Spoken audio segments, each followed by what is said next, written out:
It is our American habit to assume that there is something irrelevant, even a little silly, about the past.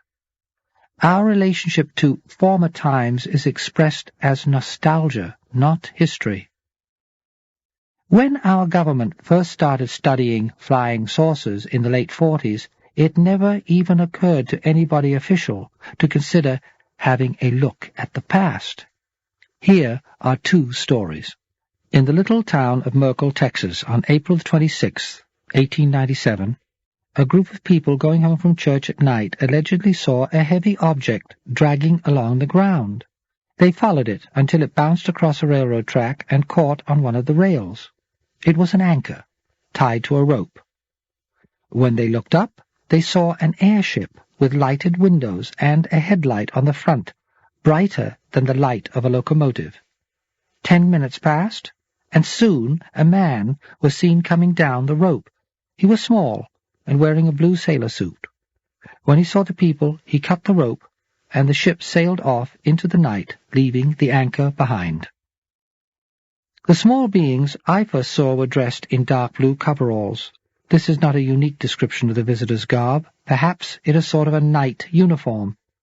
One Sunday, in the borough of Clorera in Ireland, the parishioners of the Church of St. Kinarius heard a noise on the roof. They went outside and saw an anchor embedded in the eaves. The anchor line rose up into the sky, where there floated a ship on the air.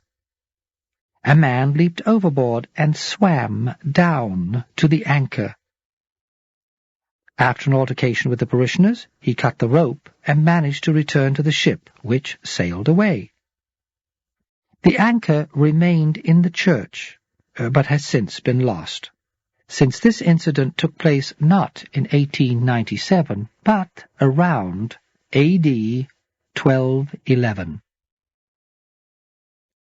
During the reign of Pepin in the early Middle Ages, the French were bothered by apparitions that were seen marching through the sky, camped out in tents on the reaches of heaven, and sometimes in wonderfully constructed aerial ships that flew past in veritable squadrons. People were annoyed at the presence of all this unquestionable grandeur and happiness, and both Charlemagne and his successor, Louis the Debonair, imposed penalties on the tyrants of the air. As counter-propaganda, the sylphs kidnapped people and took them to their airy abode, showing them their world. But when the people were sent home, they were all burned at the stake without a second's hesitation. My point is that there may be far more to this than science or government or even religion can separately address.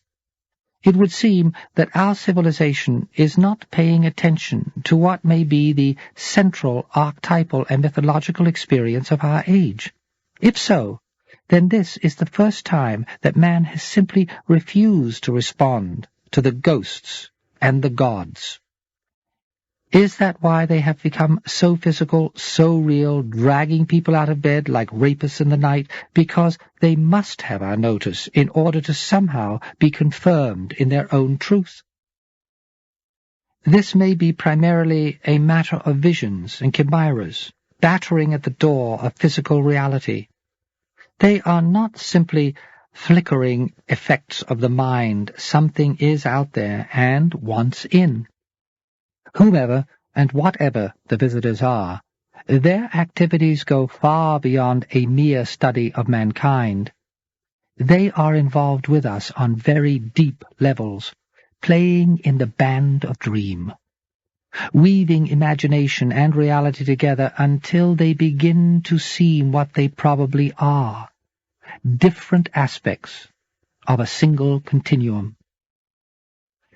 To really begin to perceive the visitors adequately, it is going to be necessary to invent a new discipline of vision, one that combines the mystic's freedom of imagination with the substantial intellectual rigor of the scientist. Maybe there really is another species living upon this earth, the fairies, the gnomes, the sylphs, vampires, goblins, who attach to reality along a different line than we do, but who know and love us, as we do the wild things of the woods, who, perhaps, are trying to save us from ourselves, or whose lives are inextricably linked to our own. If we die, must the gods, the fairies, the elves then fall into some blue glen of unknowing? Will their secret world go cold without us? Or will there only be less excitement? The visitors often appear in threes. They project triangular lights. They have been reported to wear various types of triangular devices and emblems. People see 3 pyramids or 3 triangles in connection with them. A huge triangular-shaped object is sometimes sighted. I had triangles etched on my arm. In order to approach an initial understanding of the visitor experience, if that is possible, it might be productive to explore the inner meaning of the triangular shape. There are many ancient traditions that view man as being with 3 parts: body, mind, and heart. It seems possible that the visitors view themselves as an entire species with 3 parts, judging from the 3 distinct basic forms that have been seen. The fundamental idea of the triad as a creative energy is that 2 opposite forces coming into balance create a third force. The idea of the triad is not static. It is an expression of a series of emanations. The third force emerges when the first and second forces come into balance, and when all 3 are in harmony, they become a fourth thing, an indivisible whole. We need to give ourselves to our experience without knowing what it is, trusting that our understanding will grow as we proceed. To participate truly in this experience, we must marry the unknown. The only belief is the question itself. Love is a matter of leaping out into the sky. We do not even know if there are visitors. We do not know what we are, why this is happening, or exactly what is happening. The real center of the experience lies not in some facile explanation. It lies in opening oneself to the question as it really exists, with all its mystery and danger. Our agony is to stand before the utter blackness of the unknown with full knowledge that there is something there, and it is alive, and if one is to remain on the path of inner search, one must trust it, even though it may very certainly be dangerous. Strength is needed to endure the fire, courage to enter it, intelligence to come out alive. I do not have it in me to be a believer, nor can I be a true skeptic, for I loathe the narrow and love the broad. I cannot say in all truth that I am certain the visitors are present as entities entirely independent of their observers, nor can I say I do not think they are here at all. It is not enough for us to ascribe the visitor experience to some unusual manifestation of known phenomena and then ignore it. Science has not explained the visitors. Indeed, it has not even begun to explore them. Nor is it sufficient to say that higher beings are studying us and remain passively waiting for what tidbits of knowledge they may toss us. The visitor experience drives us to extremes. Those who have seen the devices or their occupants are often convinced that they are extraterrestrial in origin, and science debunks that, just as the clergy debunked the fairies in centuries past, and for the same reason. These outrageous enigmatics so threaten the established order of belief that they must at all costs be rejected. There was no room in 17th century Christian theology for fairies, and there is scarcely more in 20th century scientific theory of visitors as peculiar as these. But the difference between science and theology is that science can make room for new things. Looking back over my experience with the visitors, I cannot say that I felt inferior to them. On the contrary, the people I encountered did not seem superior so much as wiser, but also more simple and unformed as individuals, And they not only feared me, they seemed in awe of me. They are not all-powerful super beings. They are frail, limited individuals, far from home, if indeed this world is not their home. I can discern a visible agenda of contact in what is happening. Over the past 40 or so years, their involvement with us has not only been deepening, it has been spreading rapidly through the society. At least, this is how things appear. The truth may be that it is not their involvement that is increasing, but our perception that is becoming sharper. The evolution of this increase in perception may have a very definite design. We initially noticed objects from afar, then closer. Then we remembered seeing the visitors, and now we are beginning to remember being with them. Will the visitors emerge into our world on a flood of memory? And if so, then why? Look, why not simply land, open the hatch, and come out? It could be that they wish to avoid what Cortez did with such eagerness. It is not difficult to crush the flower of a culture's spontaneity. Would we not all risk being lost in non-meaning if an apparently superior visitor culture emerged suddenly into the open? Science, religion, even the arts might be shattered by the appearance of a culture that already knew everything we want to know about the universe. Unless, of course, it were to emerge not into blinded awe, but into our understanding of its truth, its strengths, as well as its weaknesses. I would not be at all surprised if the visitors are real and are slowly coming into contact with us according to an agenda of their own devising, which proceeds as human understanding increases.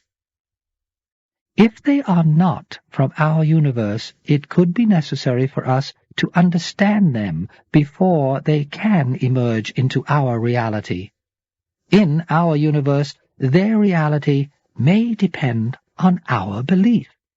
Thus, the corridor into our world could, in a very true sense, be through our own minds. This is not a mere matter to be explained away by one facile dodge or another. It is an immense human reality, vast in its impact and complexity. It has coherence, strange but undeniable, and thus there is certainly a process of thought that will draw it into our understanding. Presently, it is lacking effective definition. To leave it this way, when it seems so rich with potential, would be a shame. But has science the wit to study such an elusive and multi-dimensional enigma? I say yes, resoundingly so.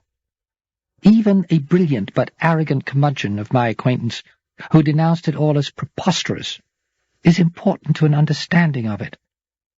Blind denial is as empty a response as blind acceptance, and operates on the same level of validity. There is no real intellectual difference between the haughty psychiatrist or physicist and his refusal to accept the truth, and the nervous contactee eager to see the phenomenon as a dimensionless cartoon of space friends. We must break through both distortions, and we certainly can. The visitor experience may be our first true quantum discovery in the large-scale world. The very act of observing it may be creating it as a concrete actuality with sense, definition, and a consciousness of its own. And perhaps, in their world, the visitors are working as hard to create us. Truly, such an act of mutual insight and courage would be communion. Two universes spinning each other together. The old weaver of reality rethreading creation's loom. Something is here, be it a message from the stars, or from the booming labyrinth of the mind, or from both. It must have left a signature somewhere, a thread in the snow, the scratch of a strange nail upon a wall. And we can certainly find that thread if we bring humor and honesty and courage and great care to the effort. In taking the thread, we might find ourselves in possession of a very real key to the universe. Once the thread is in hand, our own mythology will tell us where it leads, for it will be the same thread that the maiden Ariadne handed to Theseus when he stood before the maze of the Minotaur, young and strong and mad with courage. And we will all go down the labyrinth to meet whatever awaits us there.